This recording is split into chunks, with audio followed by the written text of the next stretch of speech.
gentlemen, this is Trisha with Insectopia, and I am so happy to be here with you. Gonna go ahead and sketch a little bit. So I know that I had a request to do Japanese beetles today. So I did go out and I collected myself a Japanese beetle. They are all over the place right now, so it didn't take me very long. Although this is a freshly pinned specimen. So I actually eggs around and stuff if we want to reposition anything while we're sketching. The other thing is, let's see. Oh yeah, and there aren't any labels to get in the way of seeing the underside of our Japanese beetle. You can see over here in the, oh man, looks like I just having some problem with my camera. Let's see if it catches up.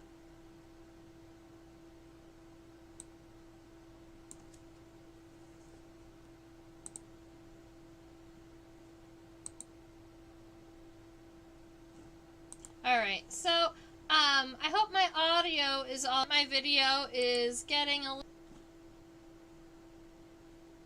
At the 1916 World's Fair.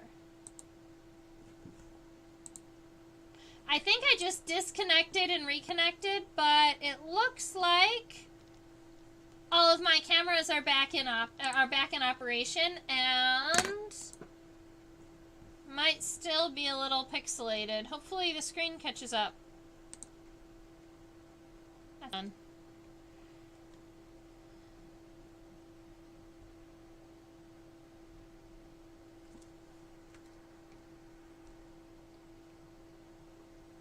No? Alright. So this is the front side. So we're looking at the head and the pronotum of our Japanese beetle. And then down here we've got a head. You can see the compound eyes over here on the edges. And a lot of scarabs will have this kind of shelf up here on the front of its head. Japanese beetles are one species of scarab. And a lot of times when I say that a beetle is a scarab, the first reaction anybody has is, scarabs, aren't those over in Egypt? Or scarabs, I thought they were only found in Egypt. Whereas there are scarabs all over the planet. No, right? And a lot of times we'll see an insect and we'll call it something and not realize that it's just a type of scarab. Like Japanese beetles are a type of scarab. June beetles or May beetles, people sometimes call them, those are also scarabs. Alright, so from the top, there are some characteristics that we can see on our Japanese beetle, and because it can be seen completely under our microscope, we can use our program to measure it. So, from the front of the head to the back of the abdomen, this specimen is 1.05 centimeters. 1.05 centimeters. Alrighty.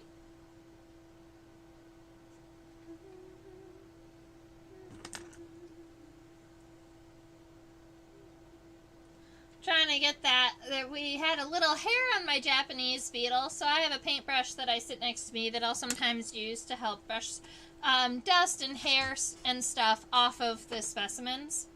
I'm gonna restart this camera because it hasn't caught up yet, and that doesn't make me happy. So we're gonna do this. You'll still be able to hear me and see me, or you'll still be able to hear me, and I will be coming back shortly, I promise. Alright, so up here on the top of my paper, I'm going to write Japanese beetle, the common name.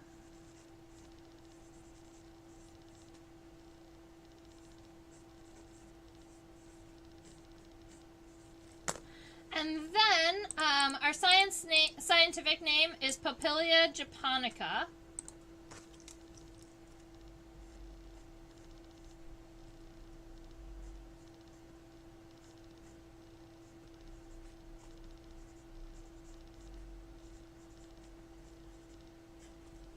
Papillia japonica.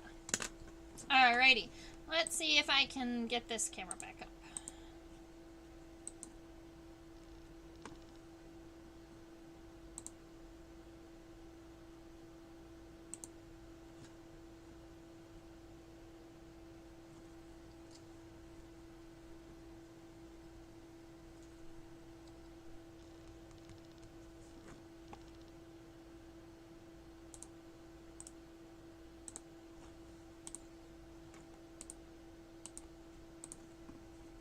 Alright, so a lot of times I give myself a very light outline of the entire insect to start.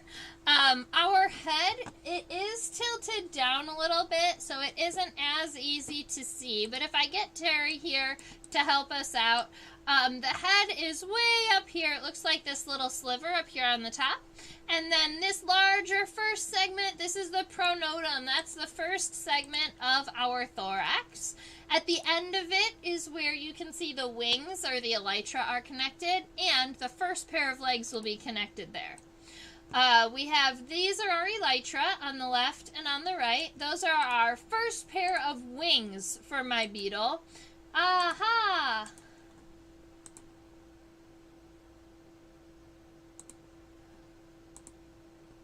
Oh, yay! Alright, I look much better. I'm sorry about that. My camera just decided to be wonky. So we're all better now. We have our elytra here from the left and the right, and those are hard outer shells. That's the hard first wing of our beetle. And underneath this pair of wings, there's a membranous pair that is used for flying. They're also, if you watch a beetle take off or lift off, it's really awesome because you watch the elytra open, but then the membranous wings underneath actually have to unfold. So they're kind of like origami under there. They're folded up nice and neat. We can see around the edges of the elytra that there are some hair tufts. Those are bits of hair that are coming out. They're connected to the abdomen, and they're kind of coming out from around where the wings were. And then we do have all of our legs here. Japanese beetles have 3 sets of walking legs. And when we look closer at them, you'll notice that they also have fairly large spines on their legs. And that's going to be mostly for digging. Because Japanese beetles will lay their eggs on or underground, and then their grub stage spends all of its time underground as a C-shaped grub, chewing on roots. So you can have, if you have too many Japanese beetles in your lawn, you can have an outbreak, and then they will, you can have an outbreak, and they'll put kind of yellow patches all over your lawn because they're chewing on all the roots. They pupate underground, so they create a pupal cell, and then when they emerge as an adult, but then have to dig their way to the surface to be able to eat leaves and mate and those types of things. So I've always imagined that those spines on, believe, mostly the tibia, but we'll see if there's some spines on the femurs too. Mostly those spiny legs are going to be used for kind of digging themselves up out of the ground or for going back down for laying eggs. Alright, let's go ahead and get ourselves started. So I think that with this specimen, I'm actually going to start the first shape as the pronotum because I think that that's going to be as kind of one of the wider points on our beetle. It's going to be, I guess, better for size reference. And so I'm going to make this arch.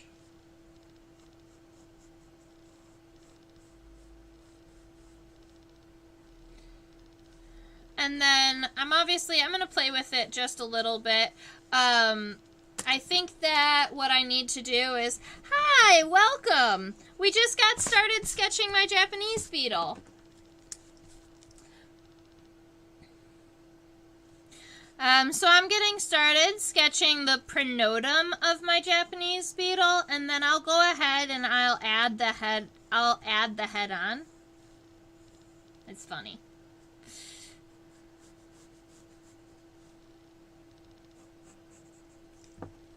So a lot of times when I start, all that I'm doing is I'm going through and I'm giving myself a very light outline, so that as I need to change or modify these lines, I have the ability to.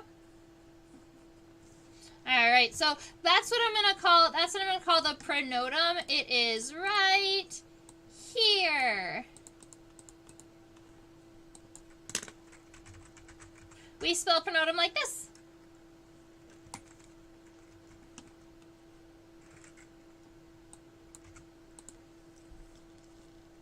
Alright, so moving on forward, I'm going to go ahead and give myself this head right here up in the front.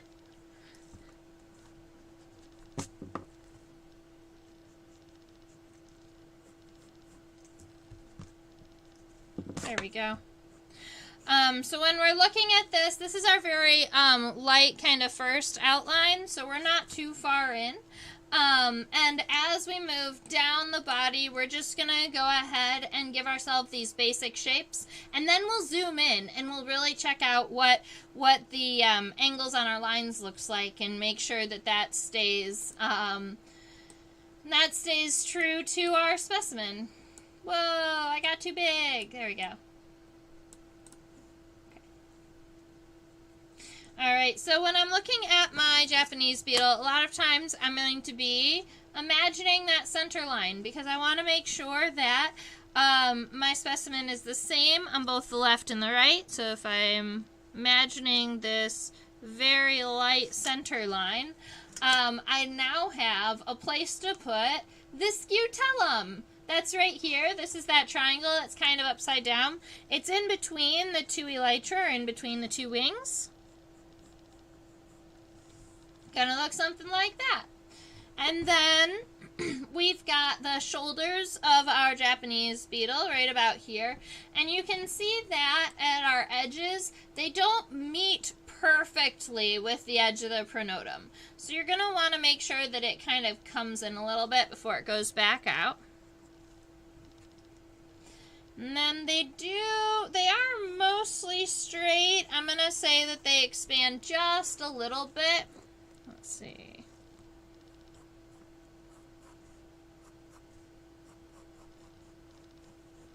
Something like that. So we have the whole body of our beetle. I do have this very, very light center line, and I'm going to just darken it because that is, that's in between our elytra now. I'm going to erase this light one that we don't need here. Alright, let's go ahead and we're going to zoom in on the head and we are going to check out what we can see.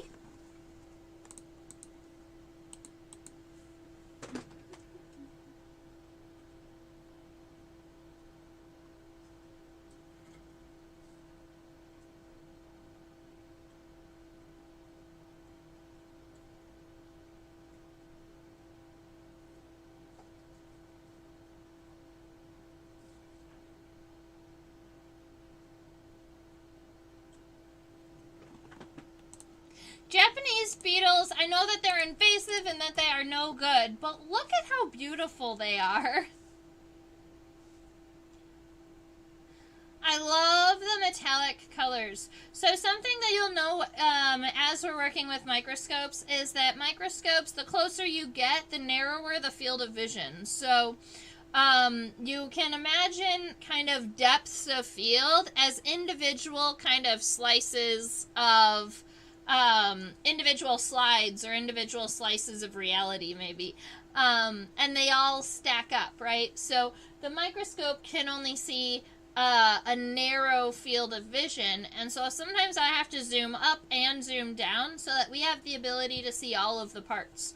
So when we're zoomed all the way down, you can see that we are in focus right about here on the front edge of this head where you have the lip and it turns pretty gold. And as I turn the focus up, you're getting taller and taller until you can see right about here. The eyes are in focus and the center of the head.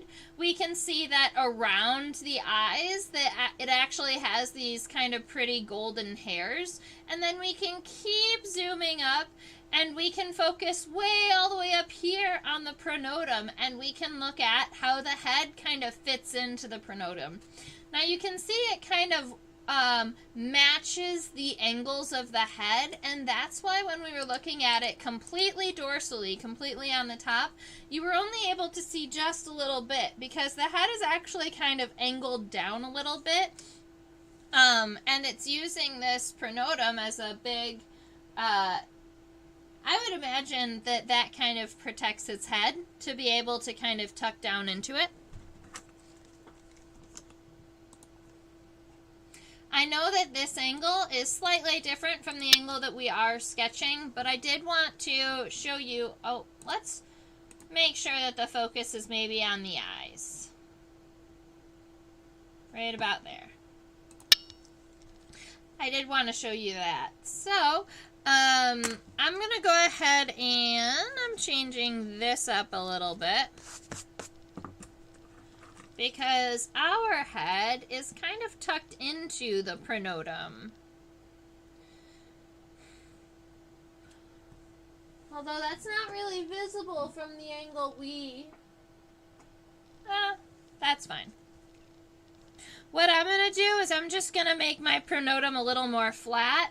I'm not going to make it kind of squishin'. I'm not going to make it concave like you see above because the angle down the angle down away from the camera on the pronotum, if you are looking at it dorsally or from the top like I have it sketched, you wouldn't see that.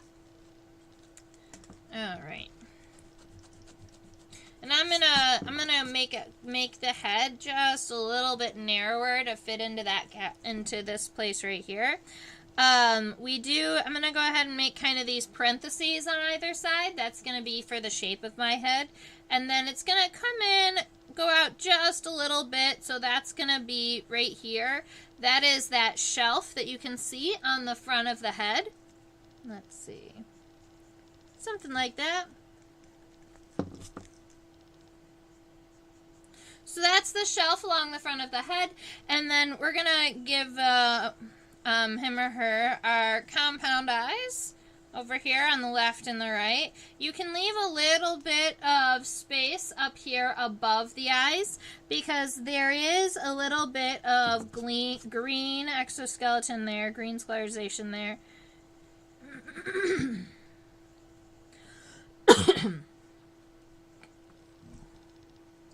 Alright, and then surrounding the eyes, we have those really pretty golden hairs. So, you know what? You probably, that makes them look like eyelashes. Don't do that.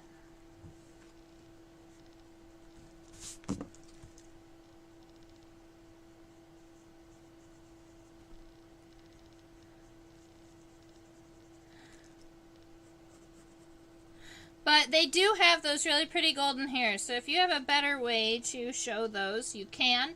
Or you can go ahead and what I might do is put an arrow here and then give myself kind of a larger circle. And I can show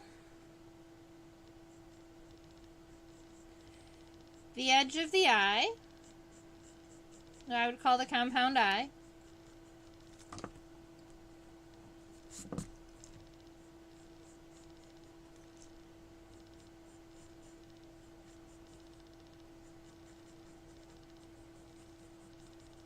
And then the individual hairs are coming out in a ring around this compound eye. So I'm going to start by going ahead and making these hair sockets that are all circular and around the eye. And then just from each of them, I'm going to place some hairs. And that looks decent. So you can see that we've got hairs like that circling our eye. And I'll just make little itty bitty dots here so that that kind of shows where they are.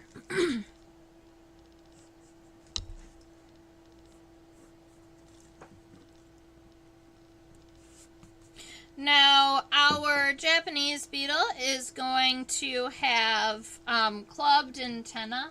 I think that we're only going to be able to see those when we flip it upside down. So we'll flip it upside down in a little bit. All right, let's go ahead and move on to our pronotum.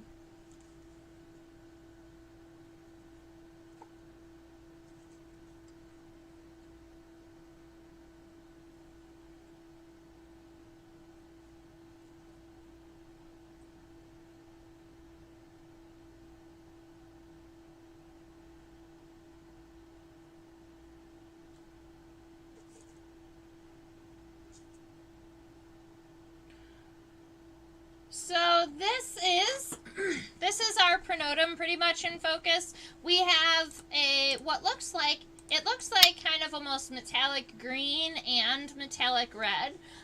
This is an iridescent color, so depending on where the light is and the angle at which you are looking at the beetle, it will actually change red or green. Now, that is because it has, instead of having a pigmented color up here, it's got what we call a structural color. And I know some of you out there have probably heard me talk about structural colors. Essentially what they are is a color along the exoskeleton that is made not by pigment, but by the actual like crystallization of the exoskeleton. So there is a small crystalline structure on the top of the exoskeleton, and that allows my beetle to iridesce. All right.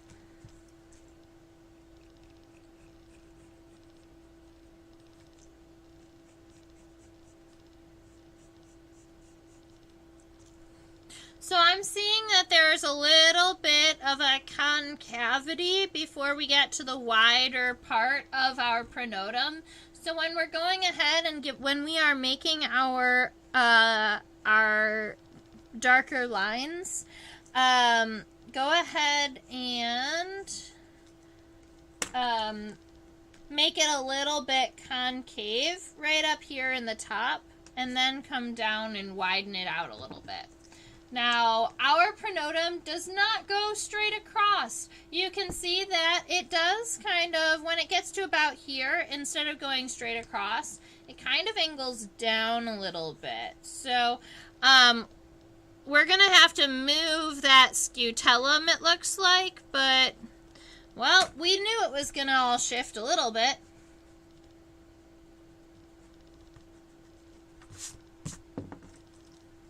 All right. So our pronotum does extend down a little bit. And the scutellum still comes off of that. So it's probably going to be right about here. But let's not make it too dark until we move the microscope to where we want to see it. Now, something that I hadn't noticed in the past about Japanese beetles, or maybe it's just this specimen, but you can see over to the left and to the right of the pronotum, there are these little concavities, or little kind of divots in the exoskeleton. That's interesting. It's unique.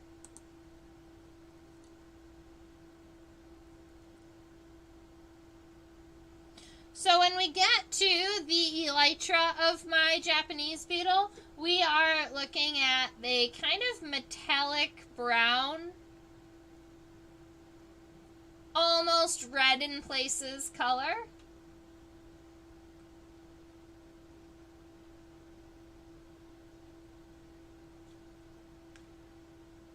I'm going to zoom in so that hopefully my camera auto adjusts and makes it a little bit brighter.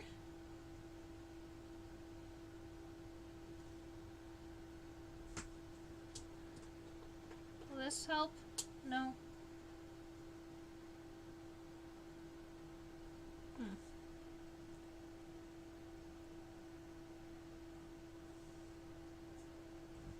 sometimes metallics are harder than other times to get them to kind of show up under the microscope.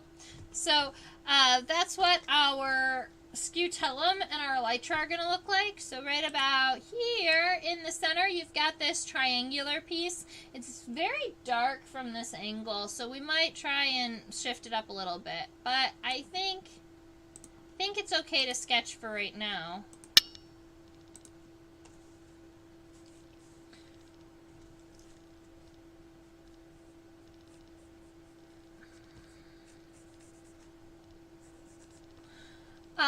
And so our scutellum, it doesn't meet in a perfect triangle. It's not super sharp, so you can round off that end a little bit. Let's see. It comes down like a triangle, but then once it gets to the bottom, it kind of rounds out a little bit. And from my camera makes it look like my left side does not match my right side. That's a little better. All right.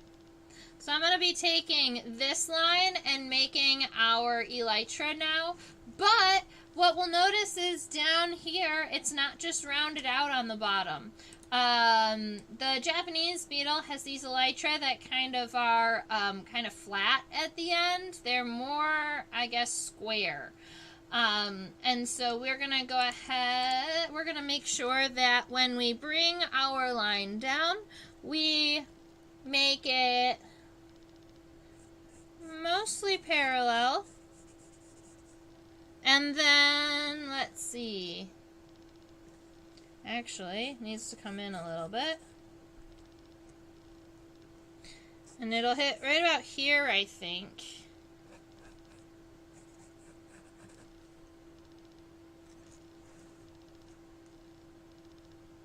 That's about right.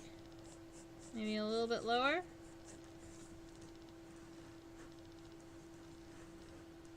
Yeah.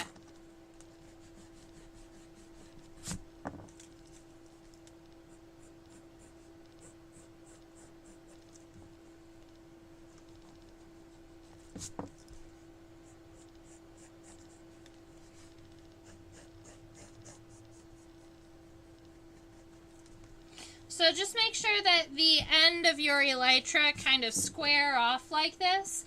You are going to want to make sure that it's not too rounded on the inside, because the elytra do match evenly here at the end.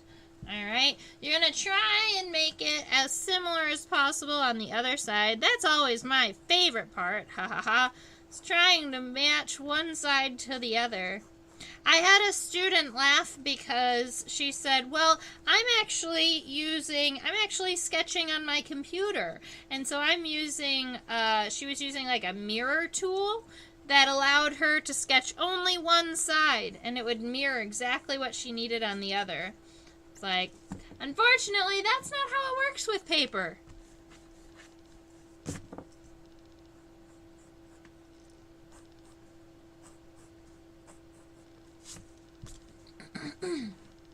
Alright, so that's what our shape around the elytra are going to look like.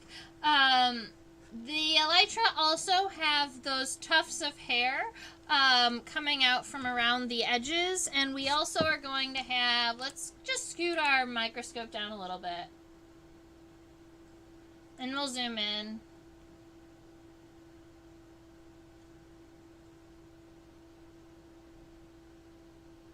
So what we're seeing here is the back side of the abdomen. So this is the end of the elytra, but then we do have a couple of segments that you can see on the end. And right here and here, you can see some grouping of white hairs. And those hairs are connected to our abdomen. So let's see.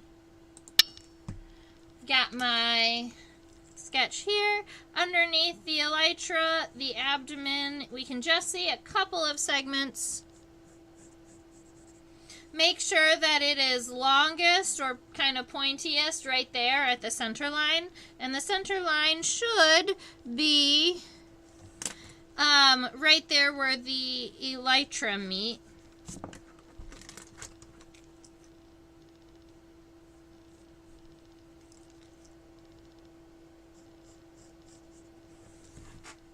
Yeah.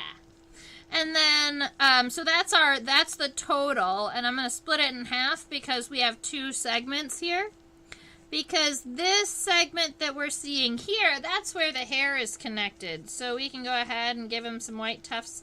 I know my pencil is not white, but you might have some white. And he's got a number of tufts off to his laterals, too, underneath his elytra. So, let's go count.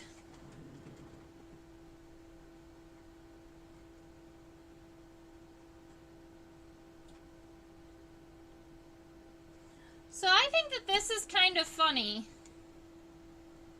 We're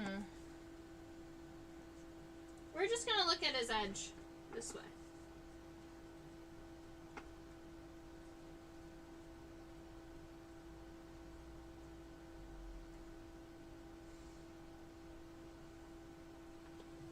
There we go. So those are the lateral hairs of my beetle.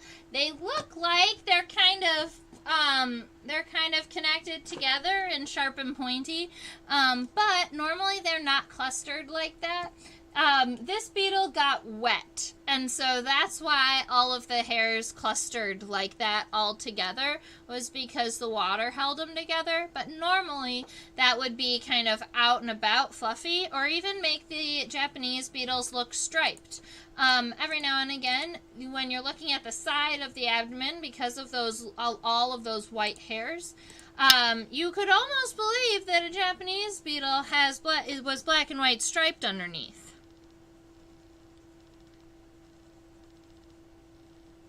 So I'm going in and I'm going to give my Japanese beetle 4 tufts of hair on the edges, and then we've got these 2. Because I know that all scarab beetles have 6 abdominal ventrites, meaning that they have 6 segments on their abdomen. And it looks like they've got tufts of hair for every single segment.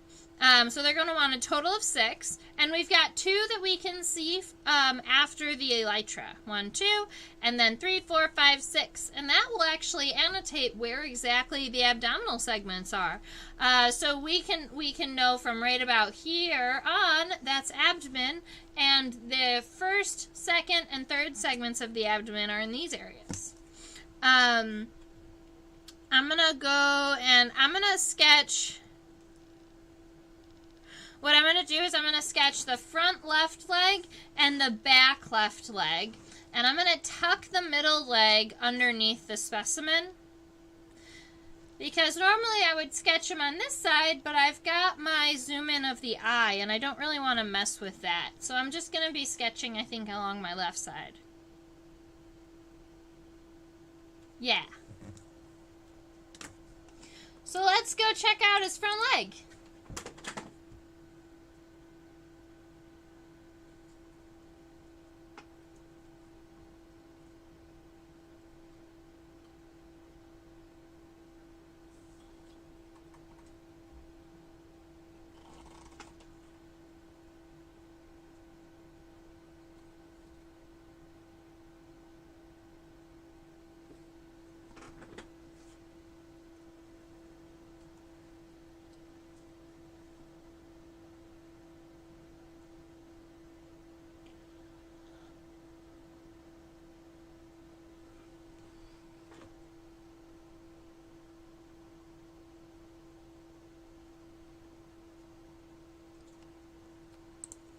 Alright, so we have a femur, we have a tibia, and then here we actually are going to have to change the camera focus to see the tarsal segments. Alright, but I do want to make sure we're in focus over here on the femur first so that we can see as much of these characteristics as we're sketching as possible.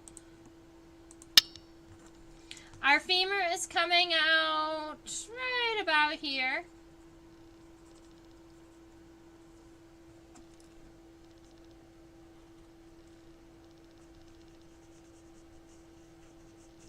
So we have a femur, that's going to be the first major segment of our leg.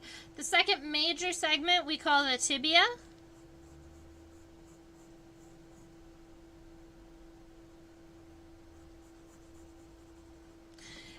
And my tibia on my Japanese beetle looks like it does have a couple of spurs along the bottom side. I think my beetle's leg got a little bit wide. And then after I think it needs to be somewhere in between. I shrunk it too much.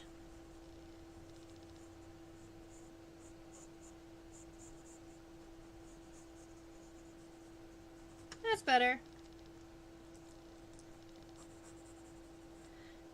Alright, so now we're going to be looking at our tarsal segments.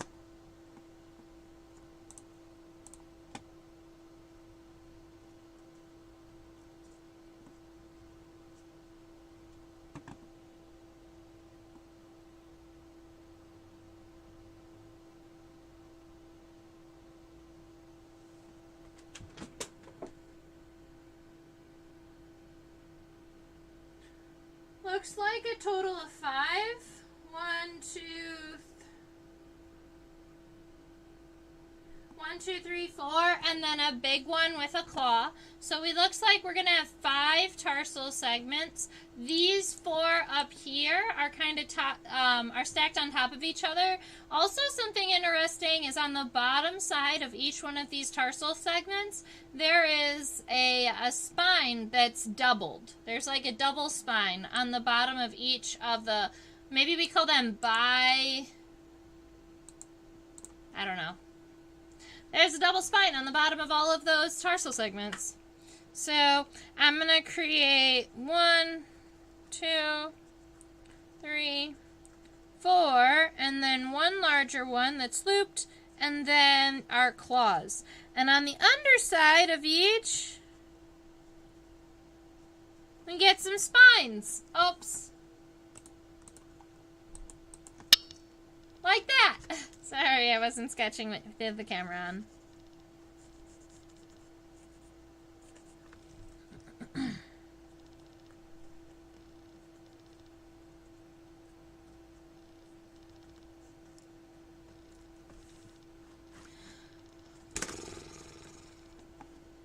Alright, my middle leg, we're going to go ahead and we're going to change the focus a little bit so you can see what I'm talking about. My middle leg, we're not going to sketch the entire leg. We're just going to kind of sketch the middle leg's knee. And I don't know if that's going to be the best image. Come on.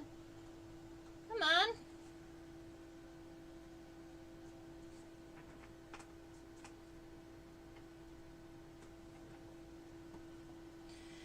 Alright, so you can see this femur is coming out towards the microscope, and then the tibia is going down. So this is the femur here, and the tibia coming down in this direction.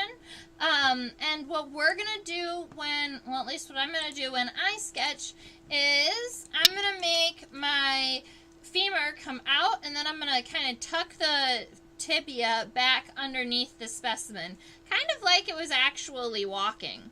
Now my second pair of legs is going to be coming out right about here from underneath what looks like the elytra, except that we are still connected to the thorax. So I'm going to make my middle leg about as wide as my front leg to keep it even, and then I'm going to tuck that tibia back inside. And it's not going to look like, let's see, it's not going to look like much, but it is going to let people know that my Japanese beetle, let's see, I liked the first one. I was trying 2 different ways to see what I thought would look the best. But what I'm going to do is I'm going to create this femur that comes out to about here. And I'm just going to bring that tibia back like this.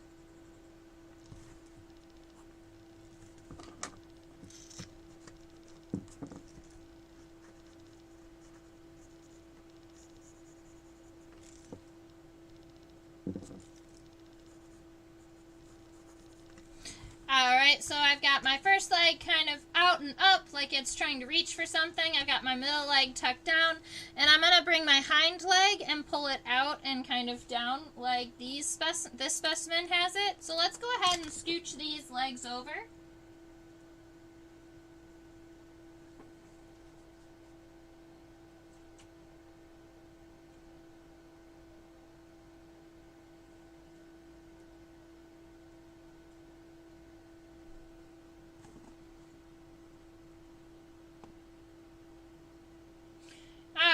So what we're looking at here are the tibia and the tarsi. So this is the tibia right here, and the tarsi is going that way, and then we've got another tibia on this side with the tarsi coming in this direction. So our Japanese beetle is trying to cross his legs neatly.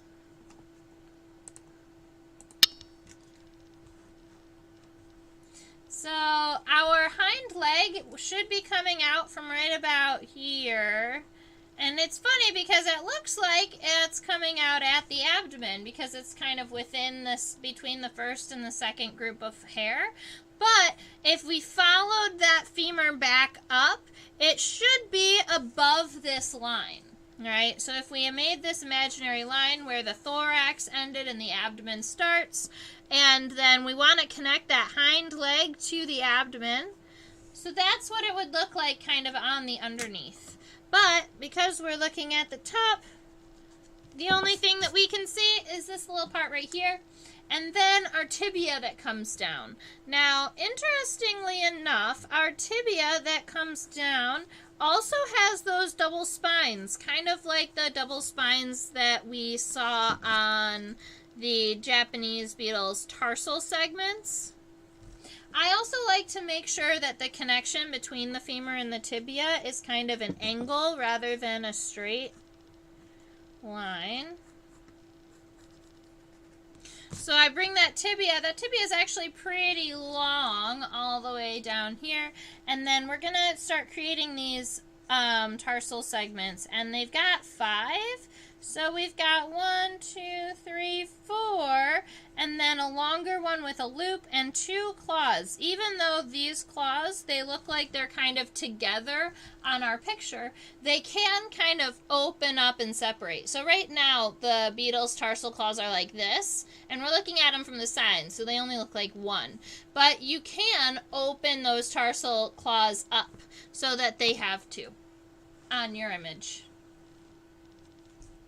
Alright, so the only thing that I really miss are the antennae. So we're going to go ahead, we're going to flip our beetle over, we're going to see if we can find those antennae so we can add them to the sketch.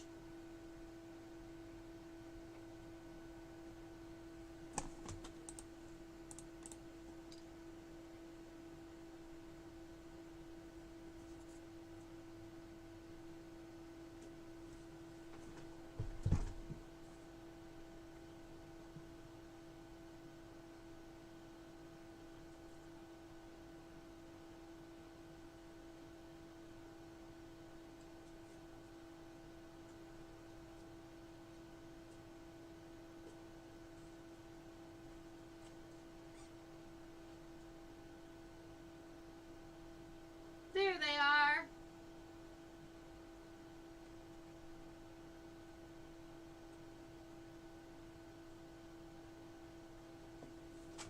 All right, let's see if I can get those in focus for you.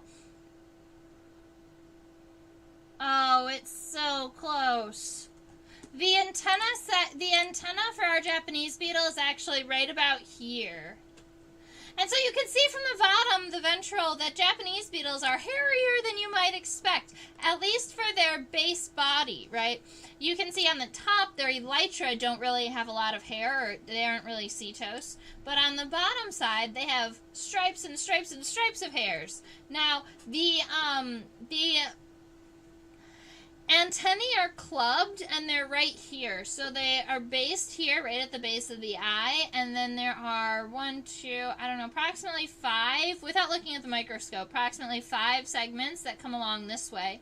And then I believe, as a scarab beetle, they need to have a, well, I guess, Well, they just need to have a club. And so I believe that Japanese beetles have a 3-segmented club, but that's something I wouldn't be able to separate out and count to you right now. So I'll show you what that shape looks like so that you know. They're going to be coming out right here, kind of underneath the eye. And they're going to have 1, 2, 3. I'm going to imagine that there's 1 connected underneath that we can't see. So I'm just going to add 4 here. And then I'm going to make it a 3-segmented club because I believe that's what it is. So you want it to have...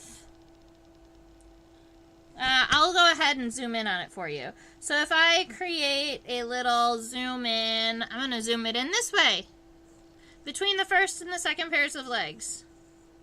So if I'm going to make it even bigger here, I'm going to go ahead and give, this is the shelf where the eye is, so that we have a base of knowledge of where we're looking at. Alright, and then we have 1, 2, oh wait, make it bigger!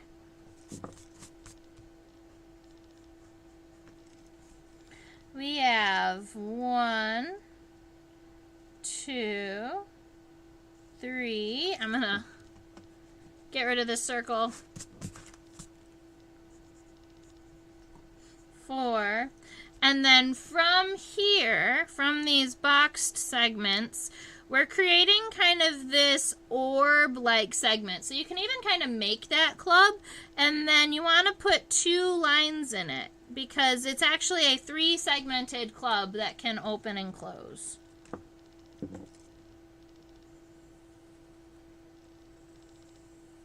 It's a funny shaped circle. It's an oval.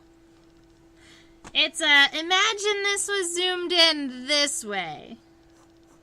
That's funny. Alright, so I hope that everyone is having a wonderful Sunday. I think that the weather is absolutely gorgeous outside, so I hope that all of you are actually just outside playing with bugs and checking out nature and plants, and I hope that you will be back next Sunday, because I know we don't have anybody here today. But I always like to draw anyway, so I get to sit and chat with myself about Japanese beetles for an hour. But our time is just about up, so I'm going to go ahead. I think I want the second antennal segment here. Even though they're nice and tiny, I think that they make my beetle look kind of cute. And because I'm not coloring it just yet, the antenna give it a little bit of character. Alright, thank you so much, ladies and gentlemen, for hanging out with me today, for talking Japanese beetles. And if I didn't tell you, Japanese beetles were brought into the United States in 1916 in the for the 1916 World's Fair. They did come from Japan, and they were brought in the roots of the nursery plants that were brought over. So the Japanese beetles weren't beetles when they came over. They were grubs feeding on the roots of these grasses. And then these beetles started emerging and taking over everywhere. So that is the story for Japanese beetles. They are still invasive. They're still causing lots and lots of damage, and it's over 100 years later. So this individual is still invasive and has not naturalized yet. Their populations are not under control. They're still causing havoc. Alright, you will likely, if you spend any time looking outside or looking for bugs, you'll likely see them. I hope that everyone has a wonderful rest of their week, and stay bug. Oh, wait. I've got to do this. The live stream closer. Alright, thank you for hanging out with me today. This is where I teach OutSchool. It's a platform for students. So I teach 5 to 8 and 9 to 12-year-olds all about bugs. Make sure you subscribe to the channel, and if you've really enjoyed, I know you weren't here live, but maybe you spent your entire time and you watched through this whole thing on your own, and I super, super appreciate it. And if you did and you loved it, and I'm still doing this, feel free to shoot me a donation right about here. That'll just, buy me a coffee, help me, and support me as I share my love of insects with the world. If you are looking for me on Facebook or Instagram, my tag is at Insectopia 2015. All right, the numbers are important because Insectopia was already taken. Darn it. All right, so I hope everyone has a wonderful rest of your week, and stay buggy.